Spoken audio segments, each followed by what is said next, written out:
Happy New Year, everyone. Welcome to the Bigger Pockets podcast. I'm Dave Meyer, head of real estate investing at Bigger Pockets. I hope you all had a great holiday and are excited, as I am, to grow your portfolios this year. Today, we're kicking off the year with New Year's resolutions. And for that, I'm joined by my on-the-market co-hosts, Kathy Fettke and Henry Washington.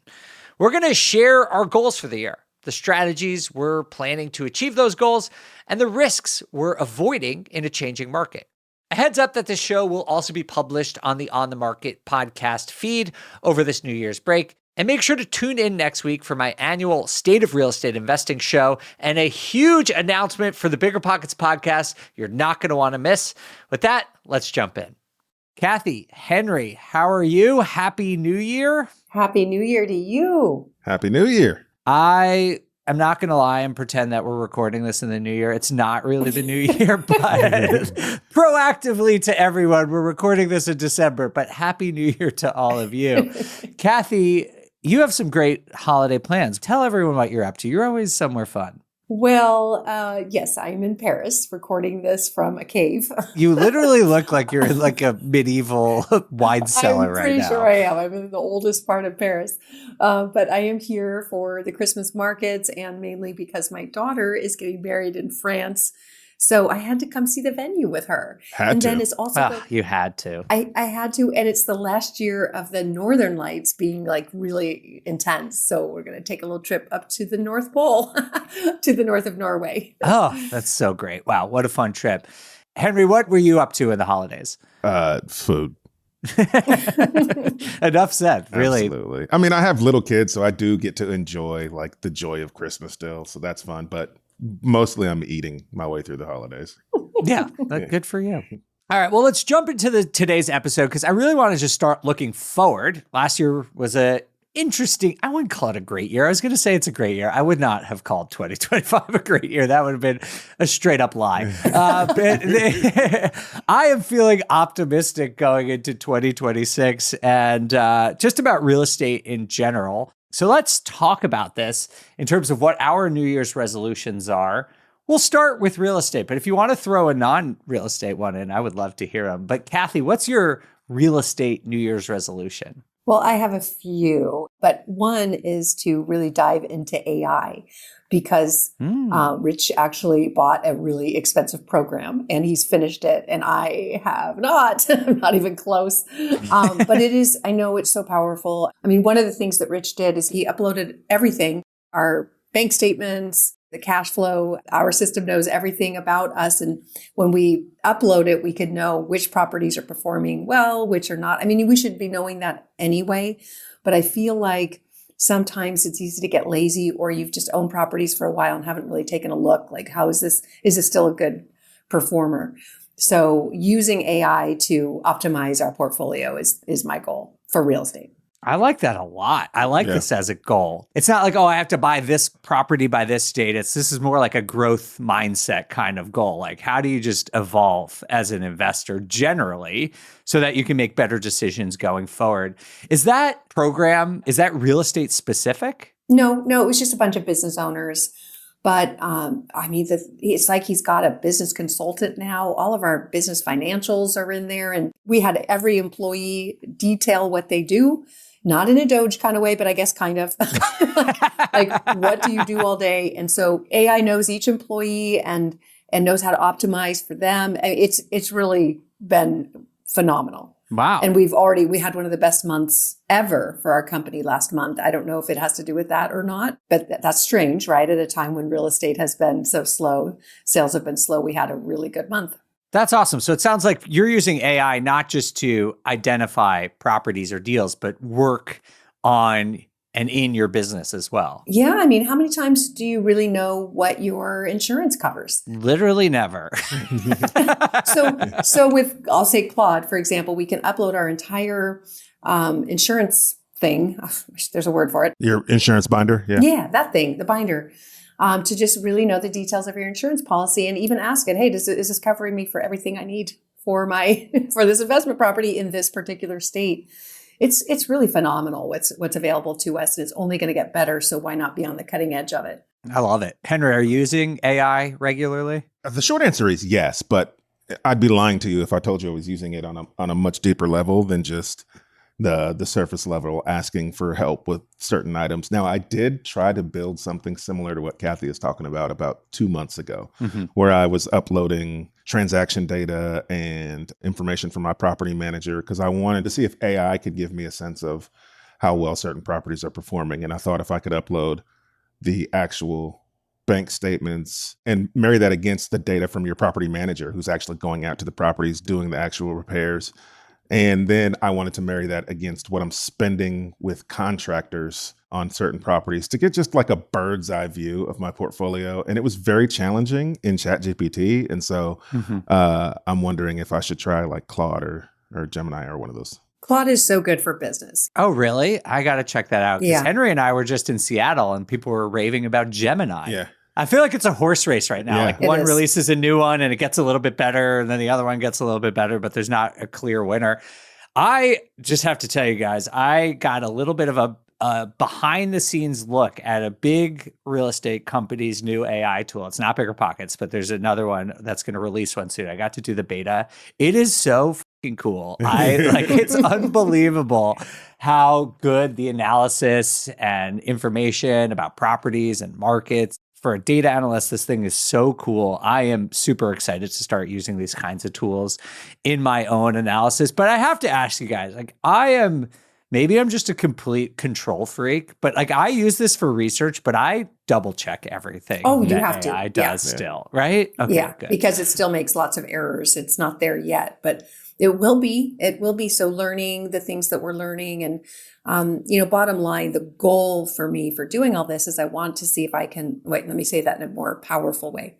I'm going to increase cash flow by 10% by optimizing our portfolio, whether that means taking some older properties that aren't really performing and 1031 exchanging them into better ones, or just looking at things like we bought a lot 10 years ago because we were living at a house where someone was going to build this mega box property that block our view. And so we bought the lot so they wouldn't do it. And now we don't live there anymore. We just kind of haven't done anything with it. We tried to sell it. Nobody wanted just a lot. So that's one thing. It's like, how do I optimize this piece of land that's just been sitting there and we're paying taxes on? And so I've been working with a manufactured housing company, and we're going to put manufactured housing on that lot. And so I'm learning a whole new thing, and it's actually going to cash flow in That's California. Awesome. Yeah. And if my daughter ever decides she wants to move down the street from us, there'll be a house there for her. Hint. Yeah.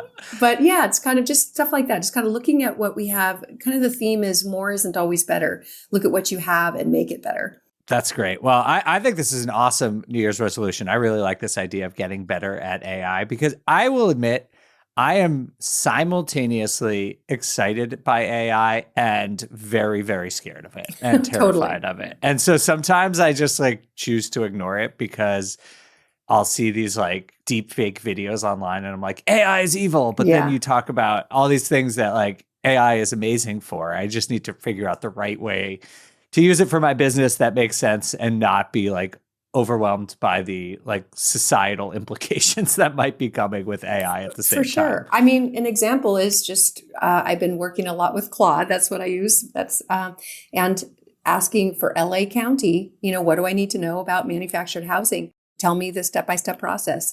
And it's not 100%, it's not easy, but it helps it feel not as daunting. All right. Well, I love this. This is a great New Year's resolution. Thanks for bringing this one, Kathy. We got to take a quick break, but we'll be back with Henry's New Year's resolution right after this. Most investors spend more time chasing deals than reviewing their insurance. But a quick coverage check can be fast, easy, and one of the smartest ways to protect and even improve your property's cash flow. As the months get colder, frozen pipes, icy walkways, and seasonal wear and tear can increase the likelihood of claims. And traditional insurance companies aren't always built to handle these claims quickly or smoothly. That's why more real estate investors are turning to Steadily. They focus exclusively on landlords, whether it's a single-family rental, a BRRRR builder's risk policy, or midterm holiday guests. You get fast quotes, flexible coverage, and protection for property damage, liability, and even loss of rental income. Now is the perfect time to review your rates and coverage. Get a quote in minutes at biggerpockets.com/landlord insurance.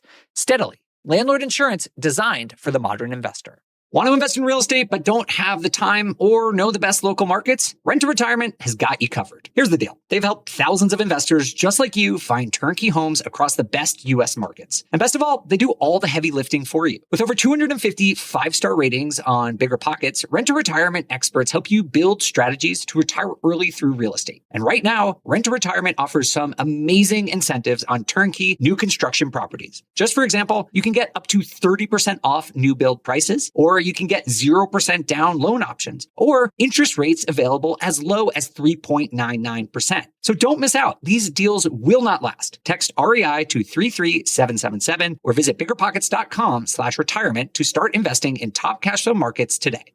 So I tried explaining a sandwich lease to my insurance guy once, and he just blinked at me like I made it up. And that's sort of the thing, right? Most insurance companies don't understand how we invest. You go vacant for a few weeks, you switch strategies, you hold stuff in an LLC, and suddenly your coverage doesn't fit. That's why I recommend National Real Estate Insurance Group. They actually get real estate investors. Their coverage adjusts as your property changes, and you get one monthly bill for everything, no matter how weird your portfolio is. You can check them out at nreig.com/bppod. That's nreig.com/bppod.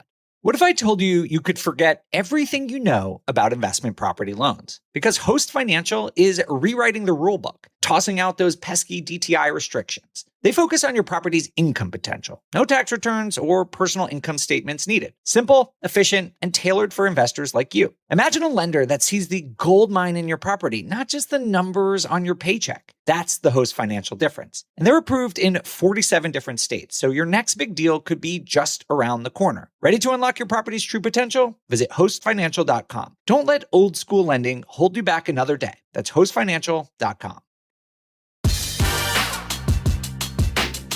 Welcome back. I'm here with Kathy and Henry sharing our goals, New Year's resolutions for 2026. We heard Kathy's, which I love, about getting better at using AI.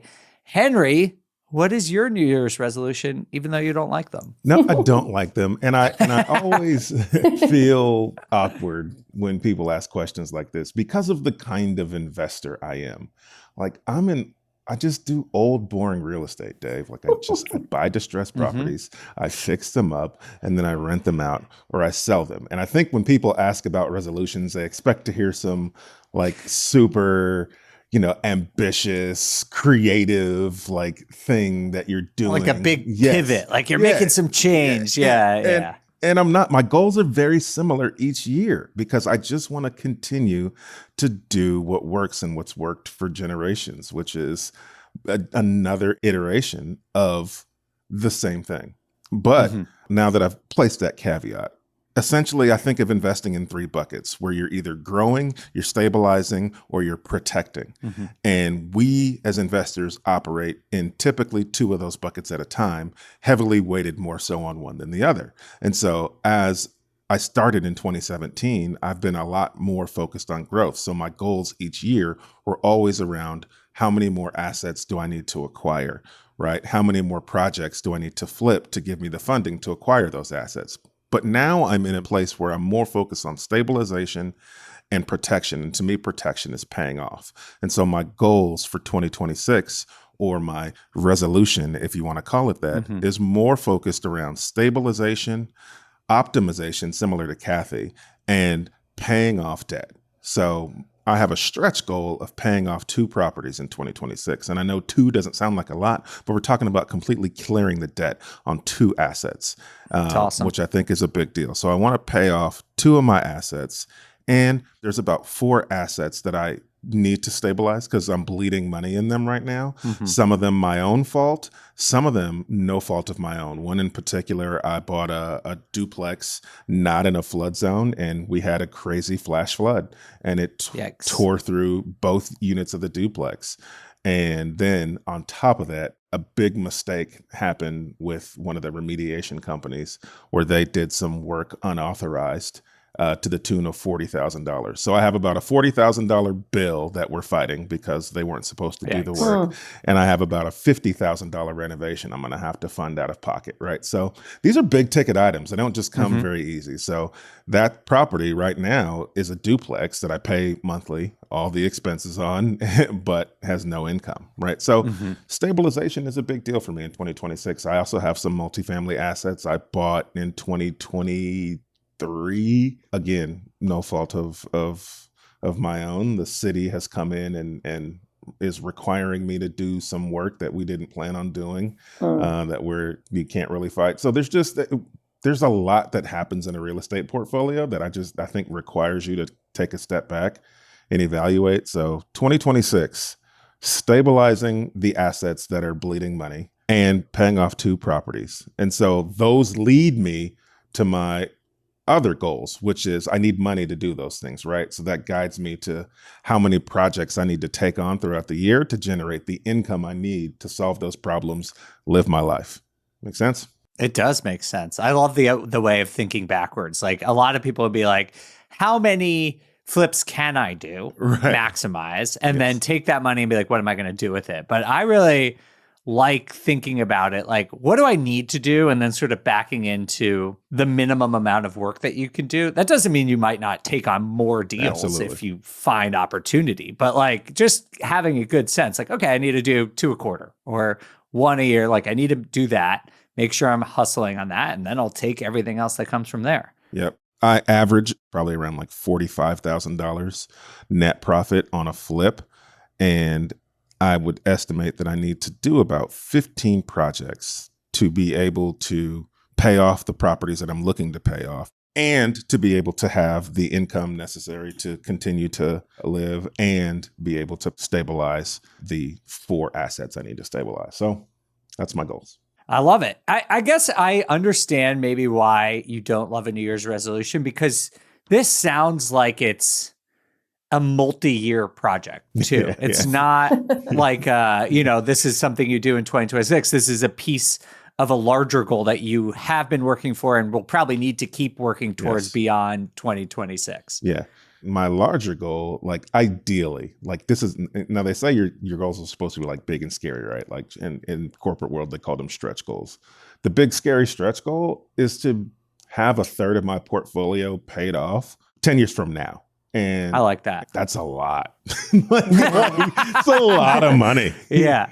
But I feel like if you don't set a big scare, like, shoot for the moon, land on the stars, right? If I end up with half of that paid off, that's still going to put me in an extremely strong financial position in 10 years. So the larger goal is that. And then what I do each year is tying into that. And then I have to adjust each year because, I have a goal of 2 this year, but what if I only get 1, right? So then I need to take what happens in 2026 in terms of the economic outlook and make new goals.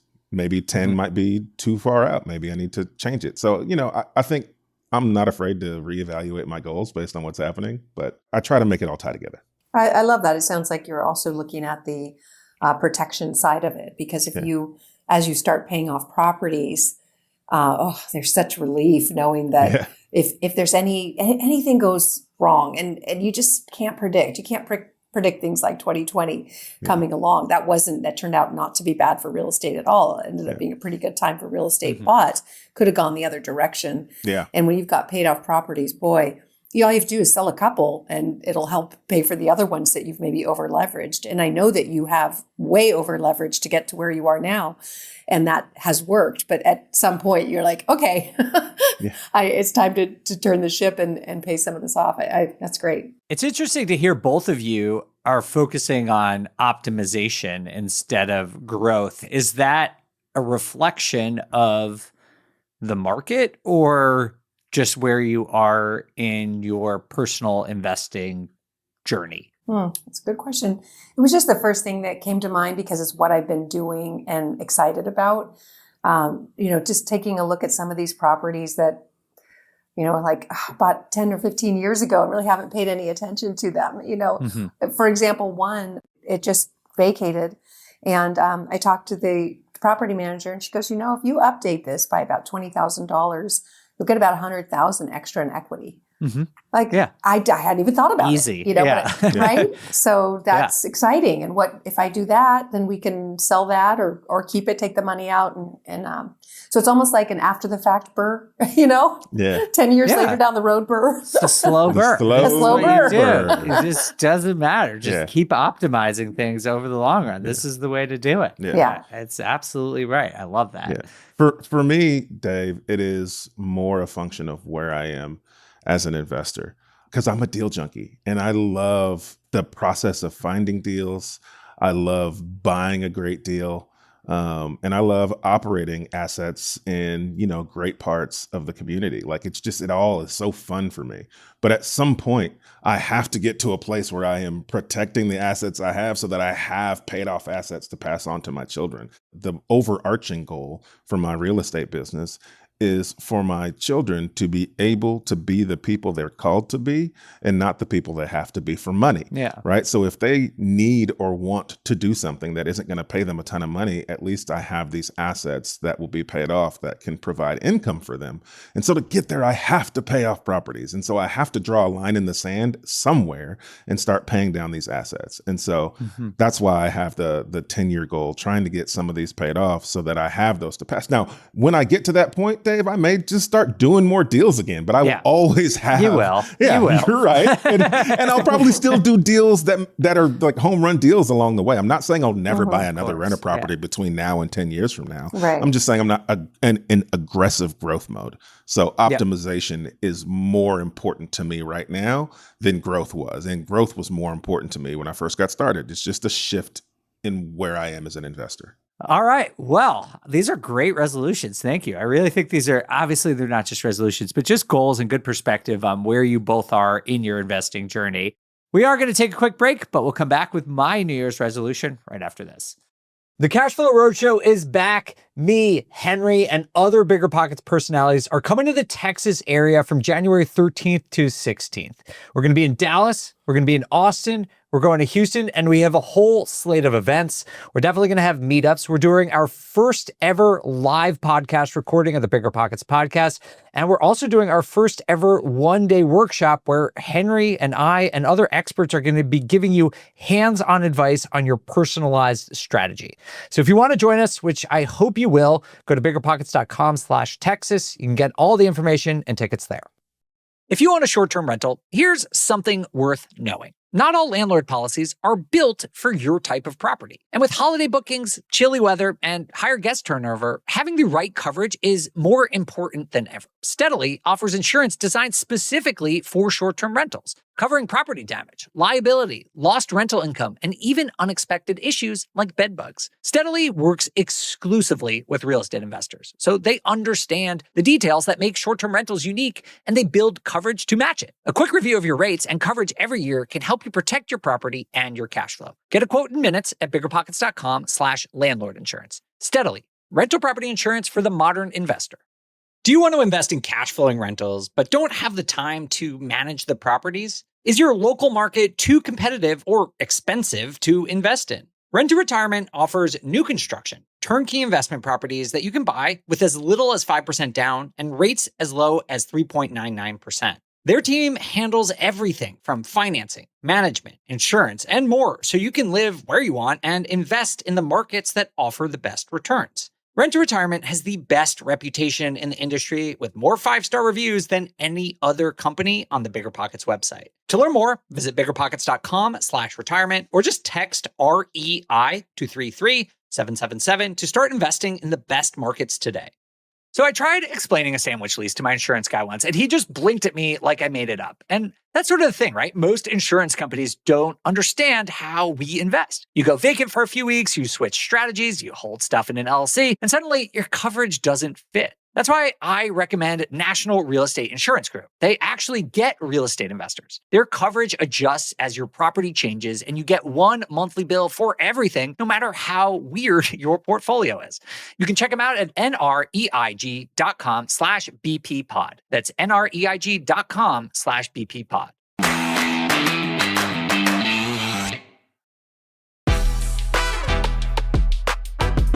Welcome back. I am here with Henry and Kathy talking about our New Year's resolution. Kathy shared that she's looking to optimize her portfolio and learn more about AI. Henry is going to be trying to pay down some of his debt and stabilize some of his assets. My New Year's resolution for 2026, and I'm with you on this, Henry. This is something I've been thinking about for at least 6 months and is going to take me 10 years. But my plan right now, and the thing that I'm focusing on, is enacting what I'm calling my end game. Hopefully not going anywhere, but I've been investing for 15 years now. And I feel like I've had these like two different eras of my own investing. My first 10 years, I bought rental properties. I self-managed them, all of them locally in Denver. Those were the first 10 years. The last 5 years, then I moved abroad. I was living in Europe. I sold some rentals. I got pretty into passive investing. I got into lending. I do syndications. I still own rental properties, but I've kind of had this second era. And now I want to move. I'm back in the United States. I want to move into my third act as a real estate investor. And I call it my end game because I want to spend the next 10 to 15 years putting myself into retirement. I am in a fortunate position where I do feel like I have enough capital to do it, but I need to rearrange my portfolio into an optimized way so that 10, 15 years from now, I'm going to have a portfolio that is just rock solid. It's only assets that I really like. Ideally, they are paid off or I have very low debt on my overall portfolio. And I actually think it's like a good time to start acquiring rental properties right now. Mm-hmm. And so I'm seeing opportunities to like trade out of some of my more passive options or lending and start acquiring the assets that I want to own, ideally for the rest of my life. Like that's kind of what I'm starting to think about. And I'm even considering, Henry and I were just together in Seattle. We were talking about this, thinking about putting things on 15-year notes, for example, instead of going to the 30-year fix that I've always really used, and just start thinking, I'm 38 years old. Like at 53, I probably still won't retire, but I want the portfolio that I can retire off of and that I wouldn't need to touch if I didn't want to for the rest of my life to be in place. That's not going to happen in 2026. This is going to take me probably at least 5 years to reposition things, do some different projects, learn a little bit, but that's my goal. That's the thing I'm really working on. Love it. Yeah, no, I think that's just smart financial planning, right? Like it's similar to what I'm thinking about because I enjoy what I do now. Like I like chasing deals. I like flipping houses. It's still fun and exciting. And is there annoying parts of it? Sure, but I enjoy it. But will I still enjoy it in 10 years? Right? Yeah. Will I just be tired of the chase? I've talked to a lot of seasoned investors in their 50s, 60s, and 70s. And the one theme across all of them is at some point, they got tired of chasing deals, right? They got tired of churning houses and flipping houses. And so if I can get myself to a point where I don't ever have to flip another house if I don't want to, but I can still choose to, like that's ideal. And it sounds like that's what you're trying to get to. Like, how do I get to the point where if I just want to sit down and do nothing, I can. I'm taken care of, my family's taken care of, my legacy's taken care of. But if I want to go do some cockamamie crazy deal, I can also go do that, right? Like just getting yourself to retirement doesn't mean you have to retire. First of all, I got tired of flipping houses before I even got started. So good for you. I did one. That's all I needed. Yeah. I'm at 2 right now, and I'm tired. And I didn't even do the GC. You didn't do the hard part. I didn't even do the hard part, and I'm tired of it. No, I signed last night though. Wow, getting this thing congrats. Done. So that's great. No, I that's exactly right. It's like It's not for me. It's not even like the flipping. I'm always tinkering. I'm just like an optimizer. I'm like always moving money from here to there. And like, I got to stop doing that too. Like I will do some of it. I will keep some of my money for fun. Cause for me, that's fun. Like you were talking about, Henry, you like looking at deals. For me, I like investing in passive deals. I like underwriting deals and like figuring them out and looking for different opportunities. But I need to put sort of like the rock solid thing back in place because I had a lot of great rentals. I don't regret selling any of them, but I have not rebuilt my active portfolio in the way I want to yet. And so that's really what I'm going to be focusing on. And like I said, there's better and better deals. Like, it's not even that prices have gone down that much. It's just the asset quality is so much better, in my opinion. And you're seeing high quality properties come on the market. I think multifamily is looking more and more attractive right now. And so that's the plan for 2026. My other resolution, just so you know, as always, is to go on as many vacations as humanly possible. Yeah. That's how do I travel all the time? Can we go on record, Dave, and set a stretch resolution? You and I? Can we set a resolution that within 5 years we land an Anthony Bourdain style TV show where we travel around, eat food, and talk about real estate? This is our dream in life. Yes. We need a new vision board, you and I. Yes.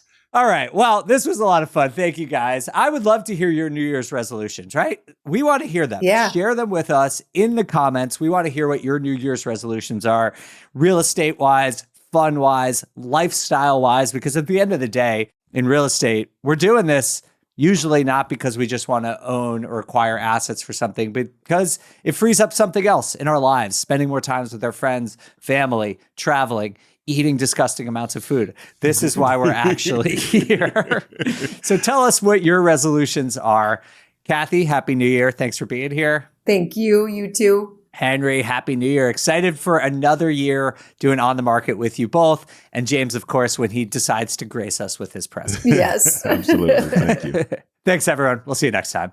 Thank you all for listening to the Bigger Pockets Real Estate Podcast. Make sure you get all our new episodes by subscribing on YouTube, Apple, Spotify, or any other podcast platform. Our new episodes come out Monday, Wednesday, and Friday. I'm the host and executive producer of the show, Dave Meyer. The show is produced by Ian Kay, copywriting is by Calico Content, and editing is by Exodus Media. If you'd like to learn more about real estate investing or to sign up for our free newsletter, please visit www.biggerpockets.com. The content of this podcast is for informational purposes only. All host and participant opinions are their own. Investment in any asset, real estate included, involves risk. So use your best judgment and consult with qualified advisors before investing. You should only risk capital you can afford to lose. And remember, past performance is not indicative of future results. Bigger Pockets LLC disclaims all liability for direct, indirect, consequential, or other damages arising from a reliance on information presented in this podcast.